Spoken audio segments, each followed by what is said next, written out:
So here in Clovis, California, just finished installing a Watts circulation pump. We're in the downstairs master bath. We've tied into existing plumbing. So as you can see here, existing multi-turn shutoff valve was leaking a little bit, so we tightened the packing down nut. Appears to be dry.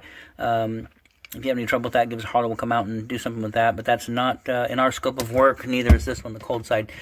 So those are existing to the home. We did tighten up both packing nuts, and they look good, just to monitor those for any kind of leaking. We did put in new supply lines, the 3/8 by 1/2 inch on the cold side, and then the 3/8 by 1/2 inch on the hot side, down to this comfort valve, and then full 1/2 inch by 1/2 inch supply lines from the comfort valve up to the faucet. Okay, faucet existing. So anything we got in here is the parts specific to the circulation pump, which is what we're going to show you next after the water heater. Did want to take a video in here to just to show you what's going on. Everything looks good right now.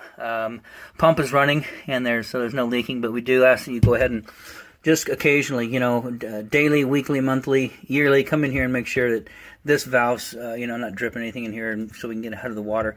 So we're going to go ahead and button up this end, put stuff back. We'll go out and take another video of the water heater. Okay, so we are still in Clovis. We showed you the inside, the master lab where we hooked up the comfort valve. Out here we got the pump. The old pump that was in there was I think it was a Grundfos. Yep, old Grundfos. Had trouble with it.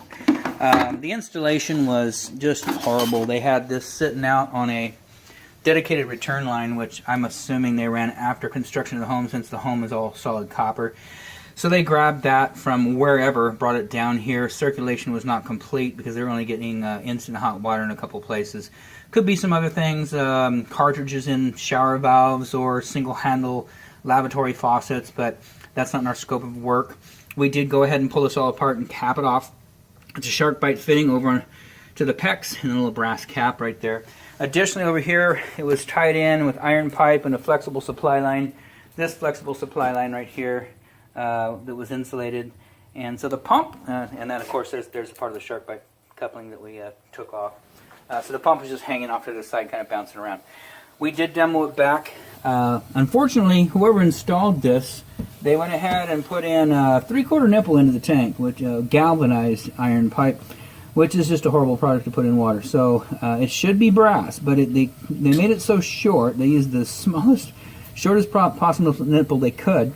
So to demo this back, which is not in our scope of the work, we have to unscrew that T, try and get a wrench on that nipple down there, which is on the threads. And if we can't get it out and we damage it, then we're stuck. So we didn't want to run the risk of doing any further damage to this. So what we did, everything stays as is. All we've done here is put a brass cap on the existing installation. That's it.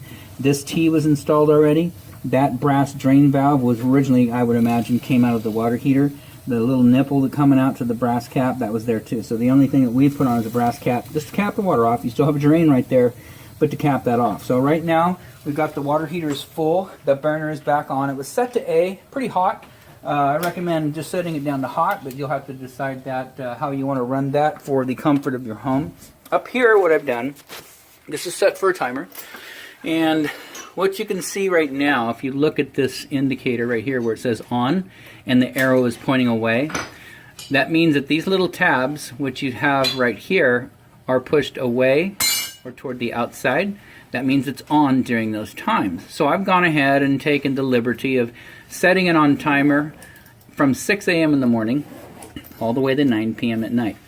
Now you can feel free to go ahead and take this little switch right here, that little switch, and push it to the left so it's full on 24/7 if you would like, or if you want it on timer, and then of course to the right is off. If you want it on timer, anything you need to adjust, these little pins right here, as you can see, if you just push the pins in, okay, now it shuts off. So you can push these pins back in and set this. It's every 15 minutes of the day. So you can adjust this to come on in the morning, which you can see AM is indicated here, and then of course PM is indicated over here. So that is 6 a.m. and of course 12 right here, that's 12 noon. So you can do what you want with this. Right now the timer is on and running, so it's actually right now set for 6 a.m. to 8 p.m. Adjust it however you would like, according to your needs in the home. Right now the pump is running and functioning correctly. So I'm going to put this cover back on. Any questions about how to set this timer, give me a holler. We'll talk you through it over the phone. Outside of that, this installation is done.